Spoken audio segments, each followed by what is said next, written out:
উদ্দেশ্য বাস্তবায়ন করবেন নাকি বাংলাদেশের উদ্দেশ্য বাস্তবায়ন করবেন? হাজার দশেক আওয়ামী সন্ত্রাসীকে গ্রেপ্তার করে তারা জেলখানায় রাখতেন, তাহলে এই ষড়যন্ত্রের মুখোমুখি হতো না বাংলাদেশের বিরুদ্ধে। আজকে উপদেষ্টাদের প্রতি একটা কথা বলতে চাই, আপনারা যদি 625 জন আওয়ামী লীগ নেতাকে ছেড়ে না দিতেন, আর যদি হাজার দশেক আওয়ামী সন্ত্রাসীকে গ্রেপ্তার করে তারা জেলখানায় রাখতেন, তাহলে এই ষড়যন্ত্রের মুখোমুখি হতো না। পাহাড়ের হিন্দু নাগরিকরা বলছে, পাহাড়ের নাগরিকরা বলছে চট্টগ্রামে এই হত্যাকাণ্ডের সঙ্গে আওয়ামী লীগ প্রত্যক্ষ এবং পরোক্ষভাবে জড়িত। এখন হিন্দু ভাইদেরকে পরিষ্কার করতে হবে যে আপনাদের ব্যানারে, সনাতনী ব্যানারে এই আওয়ামী নামে সন্ত্রাসী গোষ্ঠী আরো সন্ত্রাস করবে কিনা আপনাদের পরিষ্কার করতে হবে। আপনারা এই সন্ত্রাসের সঙ্গে নাকি বাংলাদেশের সঙ্গে? আপনারা রয়ের উদ্দেশ্য বাস্তবায়ন করবেন নাকি বাংলাদেশের উদ্দেশ্য বাস্তবায়ন করবেন? এই জায়গাটা আমরা ক্লিয়ার করছি। এবং এই আলোর মিছিলকে আলোর মিছিলের জায়গায় থাকতে দেন, সম্প্রীতিকে সম্প্রীতির জায়গায় থাকতে দেন। আর কোন তালবাহানা দেখতে চাই না। ইসকনকে এই হত্যাকাণ্ডের কারণে আগামীকাল থেকে আমরা নিষিদ্ধ দেখতে চাই।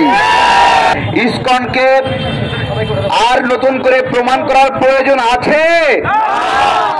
আজকের ঘটনার পরে ইসকন একটা সন্ত্রাসী সংগঠন, এইটা প্রমাণ করার প্রয়োজন আছে? আছে? নাই।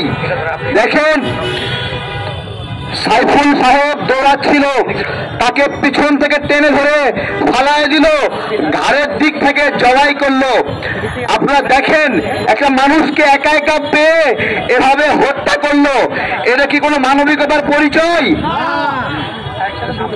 আমরা হিন্দু ভাইদেরকে বলছি, আজকে আপনাদেরকে পরিষ্কার করতে হবে ভাই।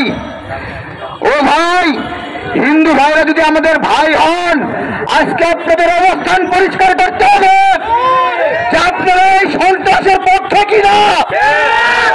আপনাদের কর্তৃপক্ষ নির্ণয় করতে হবে যে আপনারা এই হত্যাকাণ্ডকে সমর্থন করেন কিনা। যদি সমর্থন করেন তাহলে আমরাও বলছি আমরাও আছি, আর যদি সম্প্রীতি চান তাহলে সম্প্রীতি থাকবে। আজকে আমরা মশাল মিছিল করতে চেয়েছিলাম,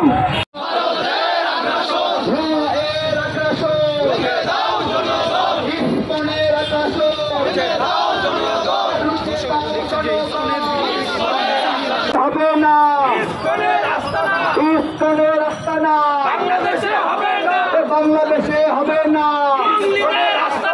ইসকনের রাস্তা না, বাংলাদেশে হবে না, বাংলাদেশে হবে না।